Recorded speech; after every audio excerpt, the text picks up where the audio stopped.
충격적인 사건 개요부터 시작하겠습니다. 저희 딸을 위해서라도 꼭 진실을 밝히겠습니다. 굳은 의지를 보였던 류시원. 그런데 이날 류시원은 징역 8개월을 구형받았습니다. 결백을 주장하던 그와 법정에서 잘잘못을 가리겠다던 그녀. 대체 이들 부부에게 무슨 일이 있었던 걸까요? 바로 어제였죠. 8월 20일 오후 서초동 서울중앙지방법원에서 류시원에 대한 형사재판 2차 공판이 있었습니다. 뭔가 큰 다짐을 한 듯 평소보다도 더 굳은 표정으로 법원에 들어섰는데요. 이혼 소송이 진행된 이후 그가 처음으로 입을 열었습니다. 모든 부분을 법정에서 소신껏 성실하게 임하면서 저희 딸을 위해서라도 꼭 진실을 밝히겠습니다. 끝까지 재판을 좀 지켜봐 주셨으면 좋겠습니다. 감사합니다. 이날 재판에는 아내 조모 씨가 검찰 측의 증인으로 참석을 했습니다. 어떠신지 한 말씀만 좀 부탁드릴게요. 이혼 소송 이후 두 부부의 법정 첫 대면입니다. 류시원은 아내를 폭행하고 아내 조 씨의 동의 없이 GPS와 휴대전화 어플리케이션으로 아내의 위치를 추적한 혐의로 고소를 당했습니다. 지난 1차 공판에서 류시원은 위치 추적을 한 건 맞지만 아내에 대한 폭력은 없었다고 주장을 했습니다. 2차 공판에서도 비슷한 주장을 굽히지 않았는데요. 검찰은 류시원에게 위치 정보의 보호 및 이용 등에 관한 법률 위반 혐의로 징역 8개월을 구형했습니다. 4시간 가까이 치열하게 진행된 법정 공방에 류시원은 많이 지친 기색이었습니다. 결과에 대해서는 만족을 좀 하시나요? 아직 결과 안 나왔고요. 예, 다음 9월 달에 이제 선고가 되니까 그 결과에 따라서 결과가 나오겠죠. 오늘은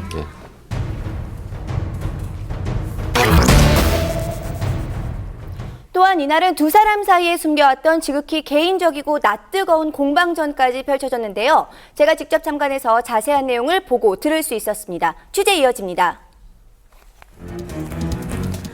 결혼 2년 만에 파경을 맞은 류시원 부부. 영원히 내 편일 것 같았던 두 사람이 가장 큰 상처를 주는 적이 되어 다시 만났습니다. 처음으로 법정에서 맞대면을 하게 된 두 사람. 부부간의 낯뜨거운 사생활까지 낱낱이 공개할 정도로 갈등은 심각했습니다. 지금 이곳에서 배우 류시원 씨에 대한 형사재판이 이루어지고 있습니다. 아내 조모 씨도 증인으로 출석해 있는 상태인데요. 폭행 사실 여부를 두고 치열한 공방이 계속되고 있습니다. 이날 법정에서 두 사람은 피의자와 증인 신분으로 마주했습니다. 그런데 공판이 시작되고 얼마 지나지 않아 20분간 휴정이 됐는데요. 재판의 공개 여부가 문제였습니다. 공인으로서 부부간 민감한 얘기가 다수 있으니 비공개로 진행했으면 합니다. 1년 반 동안 피고인이 언론을 통해 나에 대해 온갖 유언비어를 퍼뜨렸습니다. 그래서 저는 재판이 공개됐으면 좋겠습니다. 결국 아내의 의견에 따라 공개 재판으로 진행하게 됐습니다. 먼저 류시원의 폭언과 폭행 여부에 대한 내용이 거론되는데요. 남편은 평소에도 폭력 성향이 있었고 습관적으로 욕설을 자주 했습니다. 그날도 나에게 폭언을 하며 뺨과 머리를 쳤습니다. 조모 씨는 부부싸움 중에 녹음한 파일을 증거로 제출을 했는데요. 여기엔 내가 웃음냐, 까불지 마라 등 폭언을 하는 류시원의 목소리가 담겨져 있었습니다. 하지만 폭행은 없었다는 게 류시원 측의 입장입니다. 부인이 혼인기간이 짧다 보니까 재산분해를 받기가 좀 어려우실 거예요. 폭행이 인정이 되면 위자료를 받을 수 있고 양육권을 인정받는데 아무래도 유리하게 될 테니까. 류시원 측에 의하면 아내 조 씨 측이 요구한 위자료는 재산 분할금과 합친 37억과 월 300만 원의 양육비라고 합니다. 고소의 주된 내용인 위치 추적에 대해서도 양측의 입장은 달랐습니다. 남편 류시원은 의처증 증세가 있었고 그래서 나를 감시하기 위해 GPS를 부착한 것입니다. 아내는 전화를 10번 하면 10번 다 받지 않는 사람이었습니다. 직업 특성상 출장이 많은데 연락이 안 되면 불안했습니다. 조 씨는 류시원의 의처증을 류시원은 조 씨가 가정에 소홀한 것을 문제 삼았는데요. 류시원은 아내가 보낸 휴대전화 동영상을 증거물로 아이가 보고 제출했습니다. 싶다고 했더니 휴대전화 동영상으로 아이가 자지러지게 우는 모습을 40초 동안 보여줬습니다. 그래서 집으로 달려왔더니 나와 아이를 두고 새벽에 집을 나가더군요. 아이를 달래느라 전화를 못 받았다고 하는데 남편은 믿지 않았습니다. 그래서 아이가 우는 걸 찍어서 보냈습니다.